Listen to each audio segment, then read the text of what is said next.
ఇప్పుడు చాలామంది అంటే ఫిజికల్ ప్రాబ్లమ్స్ కంటే కూడా ఎక్కువగా ఇప్పుడు మెంటల్ ఇష్యూసే ఉన్నాయి. అంటే ఎంత మంచి పొజిషన్‌లో ఉన్నా, ఎంత వెల్తీగా ఉన్నా, హెల్తీగా అంటే ఫిజికల్‌గా ఉన్నా కూడా మెంటల్ ఇష్యూస్ చాలా ఉన్నాయి. చిన్న యాంగ్జైటీ నుంచి డిప్రెషన్ వరకు బాధపెడుతున్నాయి. ఎందుకు ఇంతలాగా చేంజ్ అయ్యాం? ఫుడ్ మారింది. మన లైఫ్ స్టైల్ మారిపోయింది. మనకి విలువ మారిపోయింది. ఏంటి సక్సెస్ తెలీదు తెలుసా? ఒకతను ఇంజినీరింగ్ చదివి ఏదో గొప్ప పొజిషన్‌లో ఉండి మానేసి పానీపూరి బండి పెట్టుకొని బాగా ఫేమస్ అయ్యి డబ్బులు సంపాదించాడు. హ్మ్. అందుకని ఇంజినీరింగ్ చేసే వాళ్ళందరూ టీ షాపో, పానీపూరి షాపో పెట్టేసుకుంటే బావుంటుంది కదా! అని ఆలోచించే బ్యాచ్‌లు తయారయ్యాయి. కెమికల్ ఫుడ్ కాదు అని ఇప్పుడు కొత్త ఆర్గానిక్ ఫుడ్ అన్న దాంట్లో కూడా కెమికల్స్ ఏసి, అలా కూడా మోసాలు జరుగుతున్నాయి.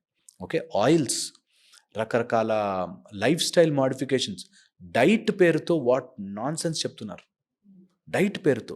అండ్ మన దగ్గర నుంచి తీసుకెళ్ళి యోగా, ఆసనాలు, ఏరోబిక్స్ అని మనకే తిరిగమ్మారు. ఎక్కడ హర్ట్ అవుతుందంటే, ఇవన్నీ మన వాళ్ళు తెలుసుకొని ఒక్క క్షణం అవును. ఓకే. వాళ్ళు చేశారు గొప్ప పనే. వాళ్ళు చేసింది మనం తప్పు పట్టట్లే. మనది మనం డెవలప్ చేసుకుందాం అనే ఆలోచన రాకుండా అయిపోయారు.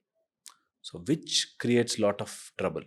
సో, ఫుడ్ హ్యాబిట్స్ మారి, లైఫ్ స్టైల్ మారిపోయి, ఉండే ఇల్లు మారిపోయి, ఎండకి ఎక్స్‌పోజ్ కాక క్యూబికల్స్‌లో బ్రతికి, విటమిన్ డి ట్రాపికల్ కంట్రీ లాంటి ఇండియాలో విటమిన్ డి డెఫిషియన్సీతో బాధపడుతున్నాం. అవును.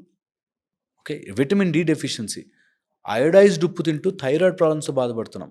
అన్ని రకాలుగాను. సో, అందుకని వాట్ ఐ పర్సనల్లీ ఫీల్ మన విద్యల్ని మనం తవ్వి తీసుకోవాలి. మన జీవితాన్ని మనం వెనక్కి తీసుకోవాలి. దీనికొక సిస్టమ్ రావాలి.